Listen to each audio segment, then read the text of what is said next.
News 7 Weekend is next. Tonight, another drug scare causes a scare here in Massachusetts. But that scare is over now, and the arrest of 5 men, including one here in Boston, triggers an FBI probe into a possible bomb plot. In Worcester, the scene is set for tonight's live television debate between gubernatorial candidates Mike Dukakis and John Sears. We'll have a live report. News 7 Weekend is next.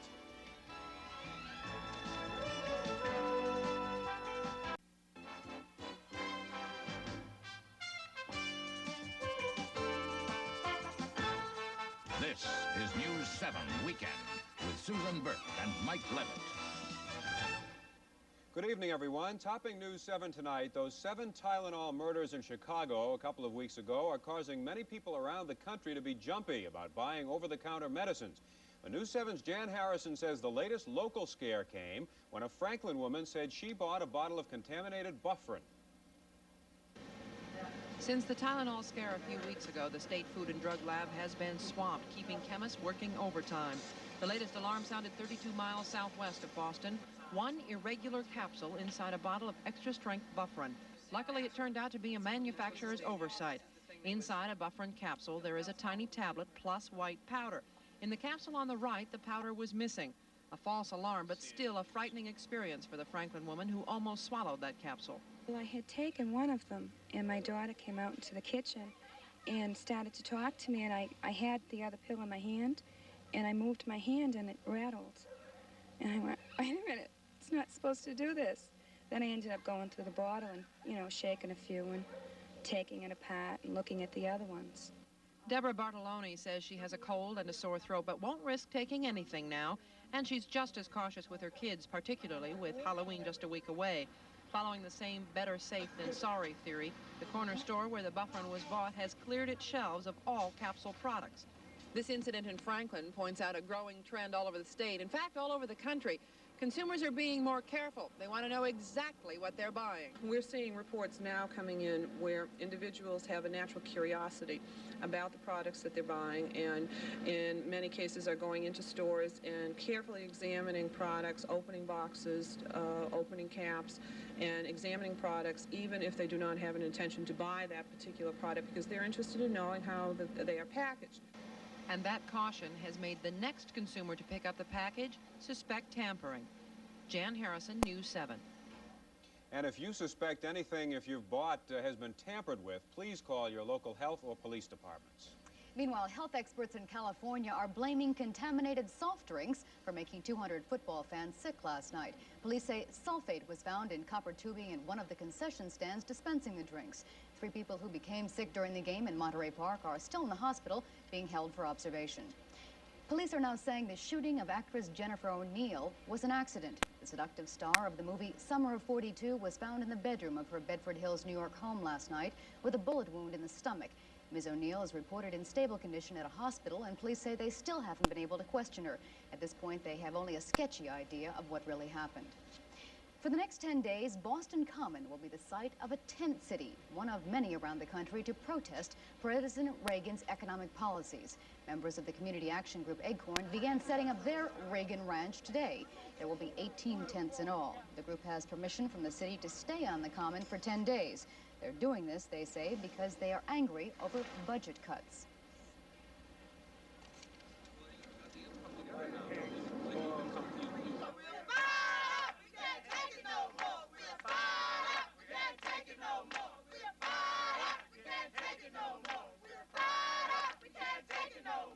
We would like to...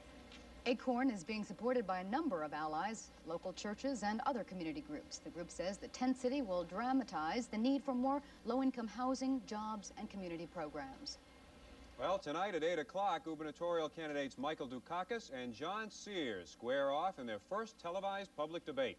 Our News 7 Counts election team will be bringing you that debate live tonight at 8 here on Channel 7. That debate is sponsored by the League of Women Voters. It takes place at Worcester State College, and that's where News 7 political editor Joe Day is right now, waiting for that first bell. Joe?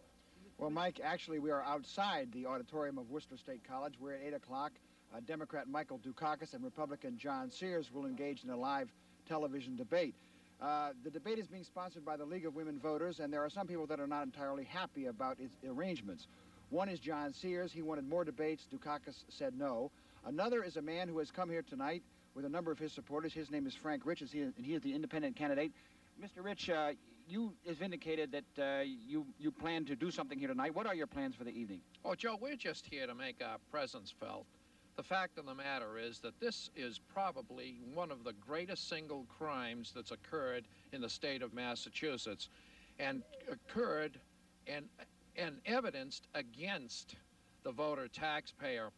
Because you were not allowed to participate in this debate, is that right? Absolutely. You see, we're the only anti-tax candidate on the ballot. All right. I'm sorry, we're running out of time. As we say, candidate Rich will not be participating in this debate. He, I guess, plans with his supporters to attend it. We will be carrying it live here on Channel 7 at 8 o'clock. Back to the studio. All right, Joe, we'll be waiting for that. Another big debate, by the way, on tap for tomorrow night, that between Senator Edward Kennedy and challenger Ray Shammy. That'll be broadcast live from Boston College at 8, right here on Channel 7. And that is it for an abbreviated edition of News 7. We'll be back at 11. For all of us here at News 7, good night.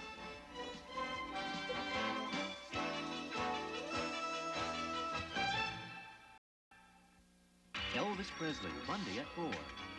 Bob Schieffer reporting. The chances of restarting the professional football season appear more remote than ever tonight. With both sides in the strike still far apart on the wage issue, the man who's been trying to mediate the argument broke off the talks and went home to San Francisco. Eric Engberg has our report. Caught between two sides who would not budge, mediator Sam Cagle even tried a candlelight dinner night before last. Management's Jack Donlin on the left and the union's Ed Garvey on the right seemed cordial enough, but nothing came of it, and today Cagle's 12-day mediation effort collapsed. The mediation is being recessed today to be resumed at the request of the parties at a site and at a time to be agreed to with the mediator. We have been here for 12 days, and we're still separated by the same gulf that existed when we arrived. Donlin, the NFL's chief negotiator, said it made no sense to talk further until the union drops its demand that players' salaries be paid out of a central fund that management would not control. The mediator, on any number of occasions, told him that the fund was nonsense. Nonsense? Nonsense. Jack Donlin is a liar. The mediator didn't say that. They cannot even agree on whether the season is jeopardized by the strike. The NFL says it is, the union no. It'll probably be very cold. There will be a football season. So, almost 2 weeks of sometimes bitter negotiating left players and owners right where they were the day the strike began. The mediator suggested they reassess their positions, but neither side showed any sign of doing that. Cagle headed back to his home in San Francisco, saying he was ready to play middleman again if anyone wanted him. Last night, he reportedly told both sides something most football fans would agree with. We're spinning our wheels. Eric Engberg, CBS News, Hunt Valley, Maryland.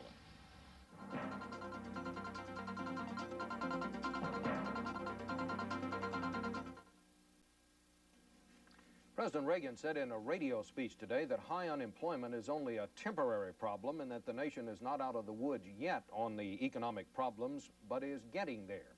In response, Democratic House Leader Tip O'Neill said the economy is not just stalled, but starting to slide backward. 33 Senate seats and 36 of the nation's governorships will be on the line a week from Tuesday when voters go to the polls around the country. And one of the governor's races that's attracting national attention is in Alabama, where George Wallace is making another run for the State House. Bruce Hall has been following that race. Here's his report. For more than 25 years, George Wallace has spent his fall evenings on the campaign trail. But this year, in what is believed to be his last race, things are different. In Alabama now, the former symbol of segregation is viewed as a moderate, a progressive, and even a liberal by some. Blacks are among his strongest supporters. They have embraced his born-again Christian beliefs and forgiven him for his racist stands of the past. Wallace will probably get virtually all the black vote. Alabama pollster Natalie Davis. The black voter is a forgiving person. This is a person who, in Alabama, is likely to be a churchgoer, to be Christian, to believe in a kind of forgiving Lord, and for that reason is attuned to that kind of message. Even hardline civil rights activists who admit to being a little uncomfortable backing Wallace say they had little choice. I know one is super rotten. That's the Republican. Hello there. How you doing? Glad to see you. Yes, sir. Great to see you. The Republican is Emery Fulmer, mayor of Montgomery, an energetic, right-wing, pistol-packing law and order candidate. He says he is on a crusade to save the state of Alabama and is making dozens of stops each day across the state. However, the primary issue in the campaign, as it has been in countless Alabama races, is still George Wallace. George Wallace can't solve the problems of Alabama, ladies and gentlemen. He is the problem. Fulmer backs President Reagan's policies 100%, and national Republicans have been flocking to the state in an effort to help defeat Wallace. Good to see you. Big winner. But Wallace is running strong in his comeback bid for an unprecedented fourth term. The 63-year-old nearly deaf, paralyzed candidate tells cheering audiences his health is a lot better than most of the bureaucrats now running the government. We've had too many people in Washington who were paralyzed in the head instead of the leg. At the major rallies, the political message is also delivered by entertainers, like singer Tammy Wynette. And the latest polls indicate Alabamians will be standing by George Wallace on Election Day. Bruce Hall, CBS News, Birmingham.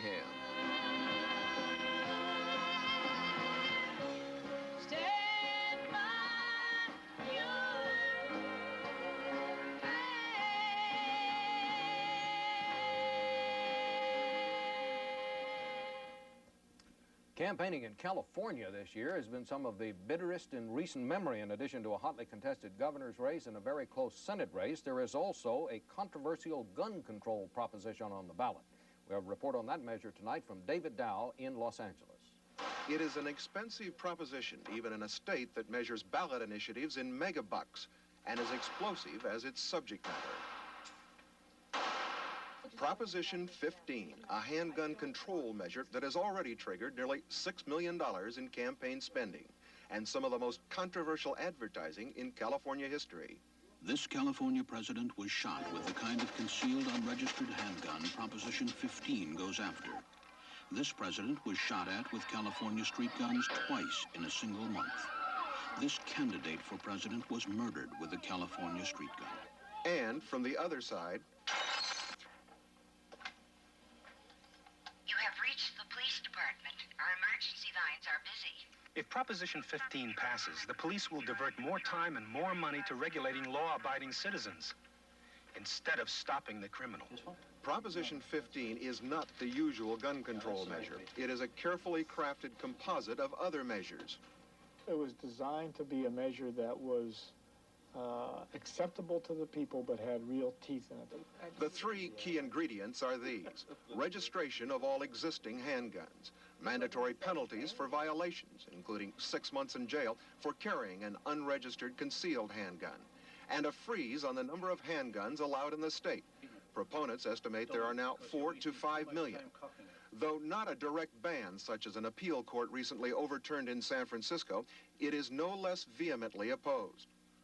People do not want to give up any of their rights. I may volunteer with the Citizens Against the Gun Initiative. Opponents are outspending supporters by more than 2 to 1, with major help from traditional components of the so-called gun lobby. Gun-owning volunteers, $2.5 million from members of the National Rifle Association. From gun manufacturers, $750,000. This is Susan Jacoby from Proposition 15. Supporters have at least one source of big money, $250,000 from 6 of Southern California's most prominent businessmen, including industrialist Armand Hammer. Both sides agree on one thing: the battle here has major national implications.